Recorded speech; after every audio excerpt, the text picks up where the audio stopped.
Perdão, li errado, irmão. Salmo 133.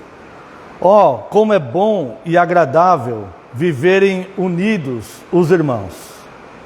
É como o óleo precioso sobre a cabeça, o qual desce para a barba de Arão, e desce para a gola de suas vestes. É como o orvalho do Hermon, que desce sobre os montes de Sião. Ali ordena o Senhor a sua bênção e a vida para sempre.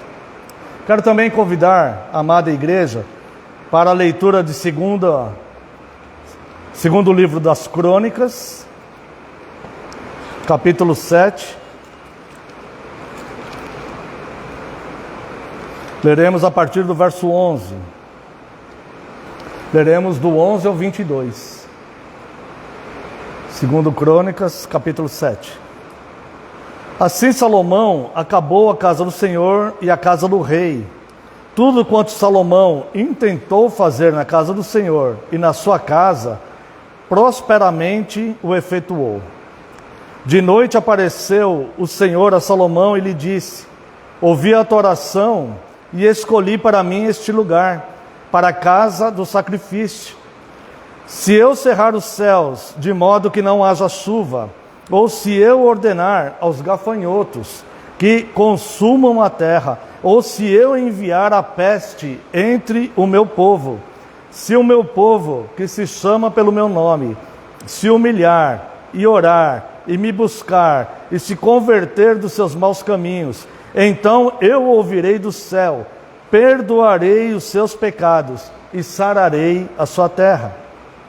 Estarão abertos os meus olhos e atentos os meus ouvidos à oração que se fizer neste lugar. Porque escolhi e santifiquei esta casa, para que nela esteja o meu nome perpetuamente. Nela estarão fixos os meus olhos e o meu coração todos os dias. Quanto a ti, se andares diante de mim, como andou Davi teu pai, e fizeres segundo tudo o que te ordenei, e guardares os meus estatutos e os meus juízos, também confirmarei o trono do teu reino, segundo a aliança que fiz com Davi teu pai, dizendo: não te faltará sucessor que domine em Israel.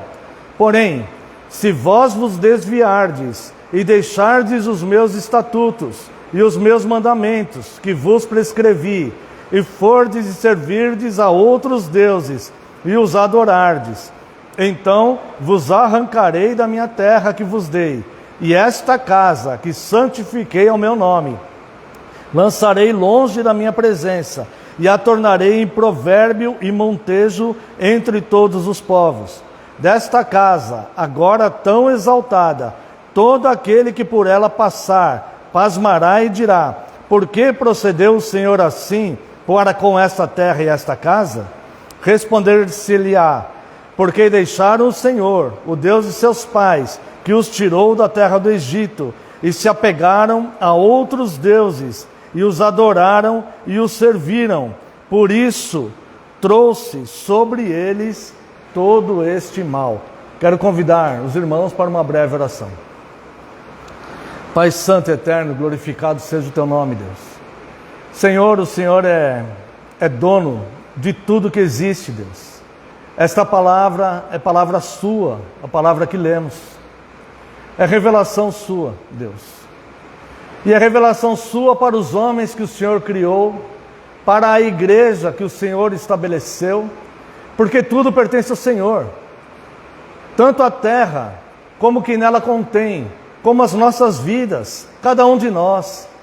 Todos pertencemos a Ti, o Espírito é do Senhor, que o Senhor nos dá. E a nossa comunhão, a nossa participação só é possível, Deus, porque o Senhor nos concedeu e o Senhor nos move, pois no Senhor nos movemos, segundo diz o apóstolo Paulo. Agora, Deus, estamos diante da Tua santa palavra. E eu lhe peço perdão, Deus, mais uma vez, pelas minhas falhas e pecados. E rogo a Ti, Deus, que Teu Santo Espírito venha nos iluminar nesta palavra já revelada. Te peço, Senhor, que neste momento eu diminua, eu desapareça, e só prevaleça a tua palavra, Senhor, porque a tua palavra é a verdade. No nome santo e poderoso de Jesus Cristo é que nós oramos. Amém, Senhor. Amada igreja do Senhor Jesus Cristo, venho vos proclamar Cristo, a providência da comunhão. Após concluir o templo do Senhor, aparece o próprio Senhor em sonho para Salomão. E ele diz para Salomão: ouvi tua oração, escolhi para mim este lugar. Ou seja, esta palavra vai falar de um Deus vivo, um Deus consciente, um Deus organizado, um Deus presente na vida do povo e um Deus que governa, um Deus que administra, um Deus que age, não um Deus impassivo, inoperante, não, um Deus ativo e que governa. Quando nós vemos todo o aprendizado que tem aqui, nessa construção do templo, nós vemos que Deus não aceita o templo das mãos de Davi. Davi tinha o desejo de fazer esse templo. Deus não aceita o templo das mãos de Davi, mas Deus aceita o templo de Salomão. Mas Deus faz uma advertência a Salomão. Deus adverte sobre a queda do templo. Irmãos, preste muita atenção a isto. Isto aqui não é irrelevante. Olha só, por que que o templo caiu? Veja o que Deus diz aqui, ó. Primeiro, ele vai falar aqui, verso 17, está falando para Salomão: quanto a ti, se andares diante de mim, como andou Davi teu pai, e fizeres segundo tudo que eu te ordenei, e guardares os meus estatutos e os meus juízos, também confirmarei o teu trono e o teu reino, segundo a aliança que fiz com Davi teu pai, dizendo: não te faltará sucessor que domine sobre Israel. Agora olha só: porém se vos desviardes e deixardes os meus estatutos e os meus mandamentos que vos prescrevi, e fordes e servirdes a outros deuses e os adorardes, então vos arrancarei da minha terra que vos dei. E esta casa, ou seja, o templo que Deus falou: eu aceito, eu escolhi este templo para a minha casa, eu ouvirei as orações que fizerem aqui. Este templo, esta casa que santifiquei ao meu nome, lançarei longe da minha presença e a tornarei em provérbio e montejo entre os povos. O trono caiu porque Salomão caiu. Porque quando Deus aceitou o templo, Deus impôs esta condição a Salomão: se você me guardares os meus mandamentos e me servir, então eu te farei prosperar na terra que eu te dei. Mas se você me deixar e adorar outros deuses e for atrás de outros deuses, esta casa, este templo, onde eu escuto a oração que fizer, aonde eu santifiquei meu nome, aonde eu escolhi para mim, lançarei fora da minha presença. Você já pensou na relação que Cristo faz do templo com o corpo? Quando Cristo, bem depois disto aqui, ele está com seus discípulos diante do templo, e ele fala assim: derruba esse templo e eu o edificarei em 3 dias. Derruba esse templo, não ficará pedra sobre pedra, e eu o edificarei em 3 dias. E aí as pessoas falam: demorou 46 anos para eles levantarem esse templo, e o Senhor vai edificá-lo em 3 dias. E a palavra diz que Cristo estava falando do seu próprio corpo. Existe uma relação entre o templo de Deus e o corpo de Cristo, o corpo humano. Então o que Deus está ensinando aqui, através de Salomão, é que se você for fiel, o templo que existe em você, não propriamente esse templo de pedra, o templo que existe em você, eu escolhi e santifiquei o meu nome em você. Eu santifiquei o meu nome em você. Você professa a fé em mim, você fala em meu nome. Eu me santifiquei, mas se você me deixar, e se você for atrás de outros deuses, outros pensamentos, outra forma de vida, outros ideais, outros programas e projetos, eu vos arrancarei fora. Eu tirarei você daqui. Então nós vemos aqui, irmãos, que neste conceito de Deus, Ele nos faz pensar em 3 ações para sermos fiéis a Ele. E Ele trabalha com 2 situações. A primeira é que nós já vimos aqui. Se cair, o templo cai. E a segunda é que Ele vai falar aqui no verso 13. Veja o governo de Deus e a autoridade de Deus sobre todas as coisas. Se eu cerrar o céu de modo que não haja chuva, ou se eu ordenar aos gafanhotos que consumam a terra, ou se eu enviar a peste entre o meu povo. Primeira coisa aqui, irmãos. Nosso único consolo na vida ou na morte é saber que não pertencemos a nós mesmos, mas pertencemos a Cristo. E tudo que Ele permite, ou tudo que Ele envia nas nossas vidas, vem pela sua vontade. Tudo que nos acontecer, tudo que acontecer a esta igreja, tudo que acontecer a cada um de nós, é porque Deus mandou, Deus permitiu, Deus governou, seja o que for. Veja que aqui está falando de coisas negativas, ou seja, Deus opera em todas as coisas. Se eu cerrar os céus de modo que não haja chuva, se eu ordenar aos gafanhotos que não consumam a terra, ou se eu enviar peste entre o meu povo. A impressão que dá, se nós tirarmos somente esse versículo, é que não há esperança para o homem. Mas o próprio Deus que governa todas as coisas, Ele dá a sua palavra, que se nós tomarmos uma providência na nossa vida, Ele vai estender as suas mãos abençoadoras. Veja aqui o verso 14. Se o meu povo, eu e você, nós, se o meu povo, que se chama pelo meu nome, tua igreja, a igreja de Cristo, o corpo, nós, se o meu povo que se chama pelo meu nome, se humilhar. Como que eu faço isso? Como que é eu me humilhar? É eu vender todos os meus bens, é eu andar com roupa rasgada na rua, é eu ir pedir esmola no semáforo, nos faróis? É assim que eu me humilho? Não. É eu reconhecer que eu não sou nada. Eu sou apenas servo. E mesmo que eu fizesse tudo, eu não passaria de servo inútil. E a minha justiça é como trapos de imundícia. É assim que a Bíblia apresenta o homem. Se eu me humilhar diante de Deus, reconhecer que estou em miséria espiritual e necessito de Cristo para que tenha vida. Se eu reconhecer que é Ele, o Senhor, que governa todas as coisas.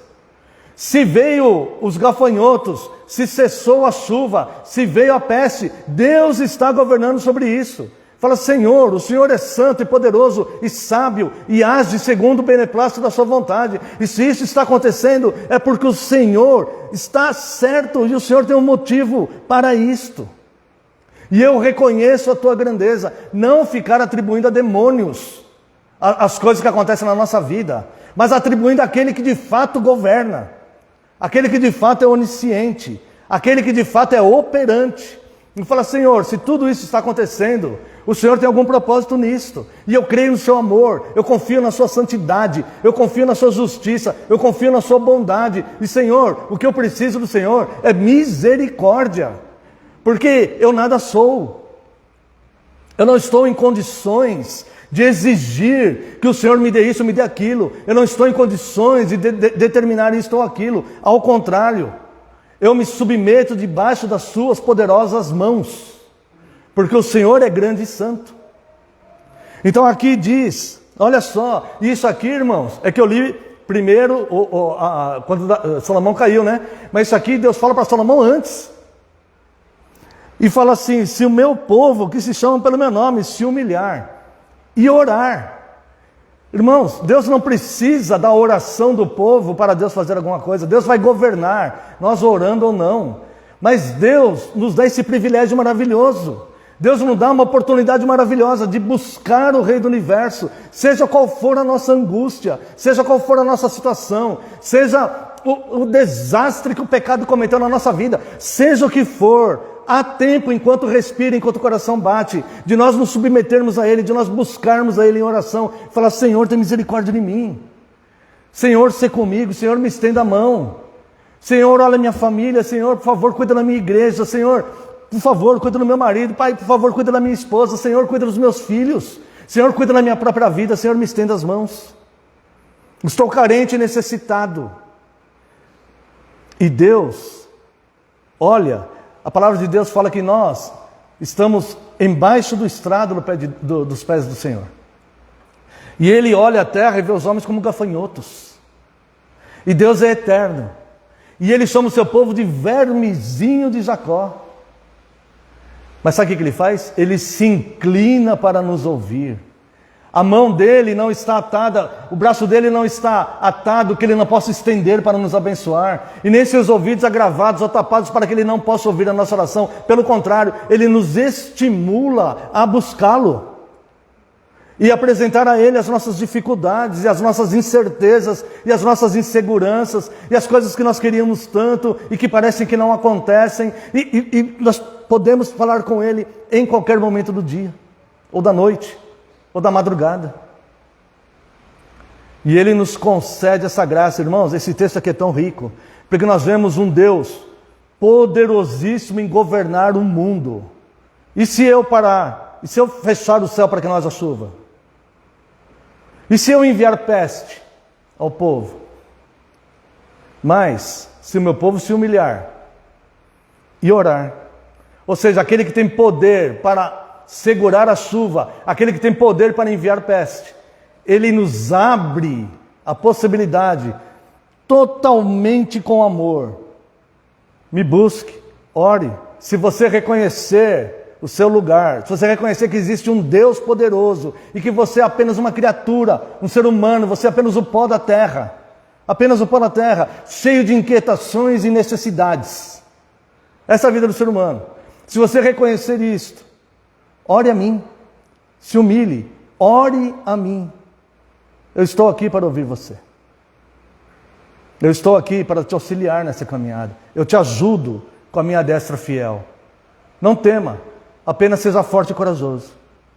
E diz aqui: se o meu povo que se chama pelo meu nome se humilhar e orar, e me buscar. Irmãos, orar não é buscar a Deus? Não. Quer dizer, mas aqui é necessário falar, e me buscar. Porque muitas pessoas estão acomodadas numa oração mecânica, simples. Senhor, me ajuda aqui, Senhor, resolve o meu problema. Senhor, paga minha conta. Senhor, faça isso. Senhor, por favor, faça aquilo. Senhor, socorre lá meu parente. Senhor, faça isso. Senhor, me dê bem-estar. É oração. Mas aqui vem incluído e me buscar. Buscar a Deus. Buscar a presença de Deus. Como aquele jovem que está apaixonado por uma menina que ele vai buscá-la na porta da escola, ele quer saber onde ela está para ir buscar, para ele conversar com ela, para ele estar com ela, ele sente aquele desejo de estar perto dela, ele sente falta dela, ele quer estar perto dela o tempo todo. Assim, buscar a Deus, não simplesmente orar. Ah, Senhor, me ajuda a pagar minha conta amanhã, obrigado, em nome de Jesus, amém. Mas buscar a Deus. Senhor, eu preciso mergulhar na Tua palavra, nos Teus conceitos, naquilo que o Senhor nos ensinou, da Tua vontade, dos Seus atributos. Senhor, como eu sou pequeno e falho. Deus, minha vida carece de muitas coisas.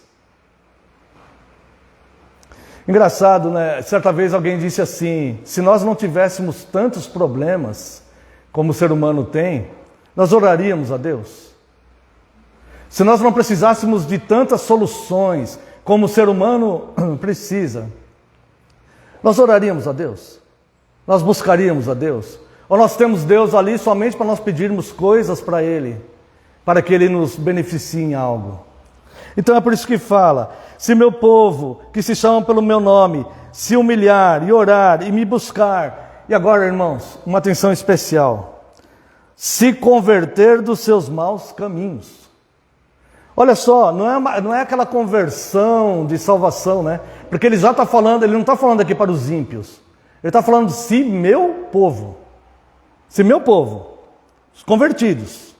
Ele não está falando para ímpios. Está falando, se meu povo se humilhar, orar e me buscar, esse se converter dos seus maus caminhos, esses caminhos perversos da indiferença, esses caminhos perversos da maldade, esses caminhos perversos da incredulidade, esses caminhos perversos que nos afastam de Deus, e tantas outras coisas que nós vamos, se nós não vigiarmos e orarmos, nós começamos a seguir na nossa vida, todos nós.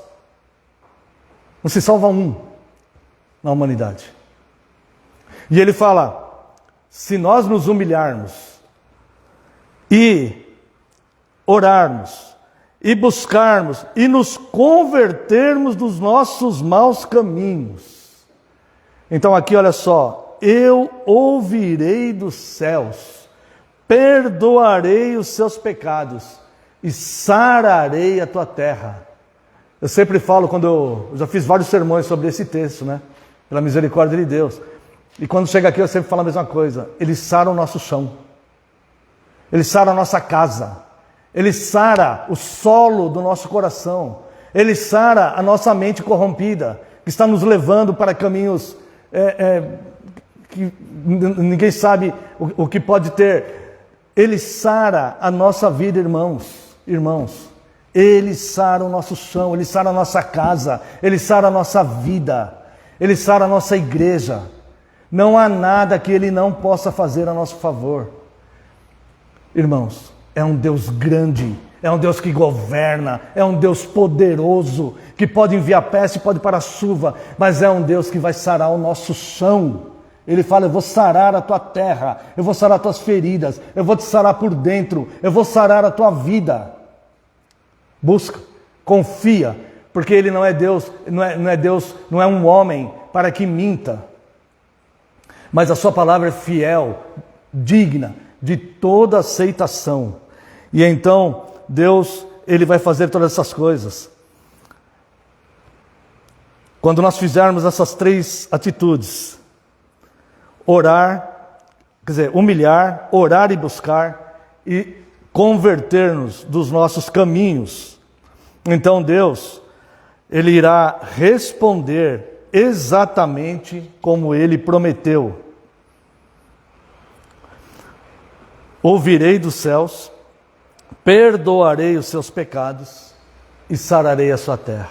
Essa promessa, não de um pregador que também é pecador, inquieto e carente de tantas coisas, mas é a palavra do Rei que governa todas as coisas, com poder absoluto.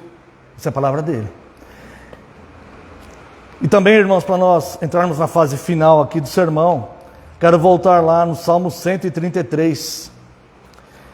Esse salmo é o último salmo da coletânea de romagem. Isso quer dizer que é um salmo que eles cantavam indo para o templo, para adorar a Deus, indo para a comunhão dos santos.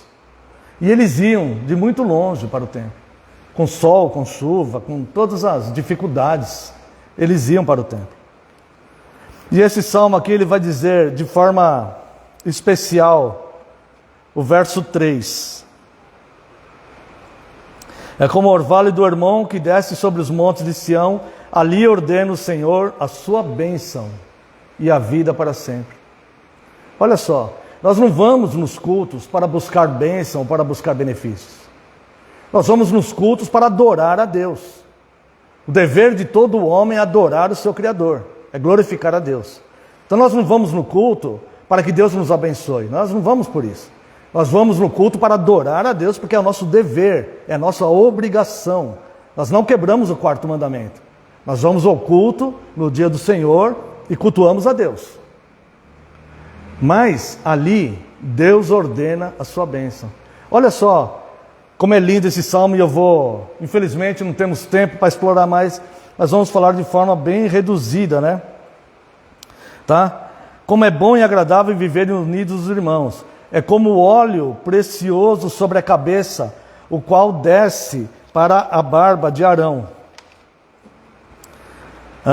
Vamos fazer aqui uma pequena análise aqui. Verso 2. O óleo representa o Espírito Santo na vida do povo de Deus. A cabeça é Cristo, o cabeça do corpo da igreja. E a barba de Arão, Arão era o sacerdote, representa o relacionamento entre o homem e Deus. Então veja como que Deus vai ordenar a sua bênção na comunhão dos santos. Na comunhão onde os santos estão na comunhão por obediência. Não porque ele tem um nome arrolado lá, está lá no hall de membros da igreja lá, e ele nem sabe o que está acontecendo com a igreja dele. Mas ele tem um nome lá arrolado, então ele acha que está em comunhão. Não. Aqueles que cooperam um com os outros e que não abandonam o seu domicílio, como Cristo, como Paulo falou. Olha só, é como o óleo precioso sobre a cabeça, o Espírito Santo, tá? Que vem da palavra de Cristo, que é o cabeça, o que desce sobre a barba de Arão, tá? A barba vai representar a nossa comunhão e desce para a gola das suas vestes. As vestes, elas representam nosso estado de santificação, de entendermos de fato que precisamos de santificação. Falamos já, né? O que é santo? É separar o bem do mal. Então, nesta condição é que nós estamos nessa verdadeira comunhão com Deus. O verso 3 vai dizer aqui, primeiro verso 1, vai, só para a gente não passar batido, né? Para Deus é preciosa essa nossa comunhão em obediência. Como é bom e agradável viverem unidos os irmãos. Em nenhum momento você vai ver palavra nas escrituras de orientação para desunir ou dividir. Em nenhum momento. Mas é bom e agradável diante de Deus viverem unidos os irmãos. É como óleo precioso sobre a cabeça, o qual desce sobre a barba de Arão, e desce para a gola de suas vestes. E o verso 3 que termina. É como o orvalho do Hermon, que desce sobre os montes de Sião. Ali ordena o Senhor a sua bênção para sempre.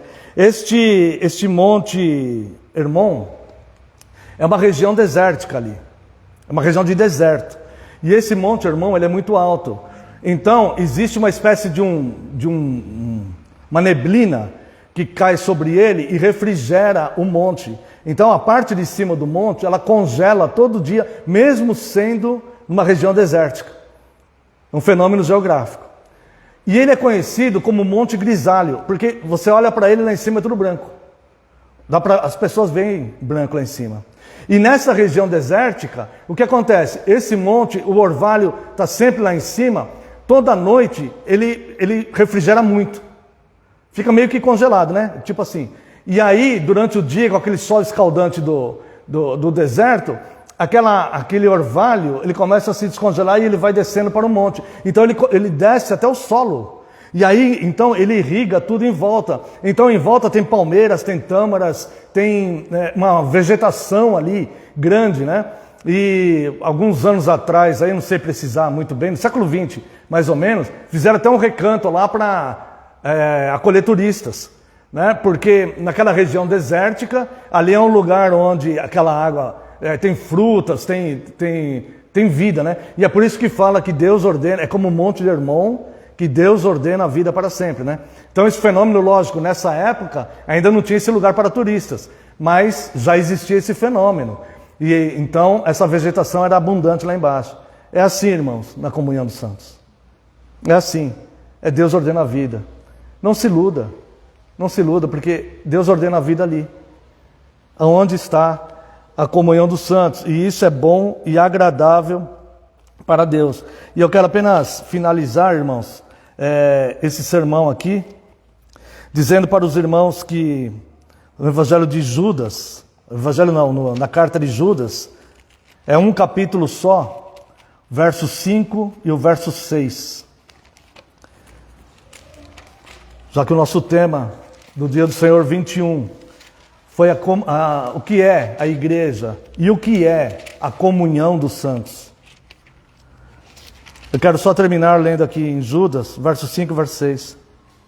Quero, pois, lembrar-vos, embora já estáis cientes de tudo, uma vez por todas, que o Senhor, tendo libertado um povo, tirando-o da terra do Egito, destruiu depois os que não creram. E a anjos, os que não guardaram o seu estado original, mas abandonaram o seu próprio domicílio. Ele tem guardado sob trevas, em algemas eternas, sobre o juízo do grande dia. Então, esse que ordena a bênção na obediência, é o Deus poderoso que governa todas as coisas. Não abandone o seu domicílio, não abandone a fé que Ele opera no teu coração, não abandone os valores que Cristo nos ensina. Irmãos, sejamos submissos e obedientes. Essa é uma palavra de amor, é uma palavra fundamentada nas Escrituras e que veio aqui no dia do Senhor 21. Irmãos, não foi uma palavra que eu preparei para trazer para a igreja, mas uma palavra que eu tive que trazer para a igreja. E eu a entrego nas mãos de Deus, porque a palavra é dele e que ele complete nos nossos corações. Deus ordena a bênção.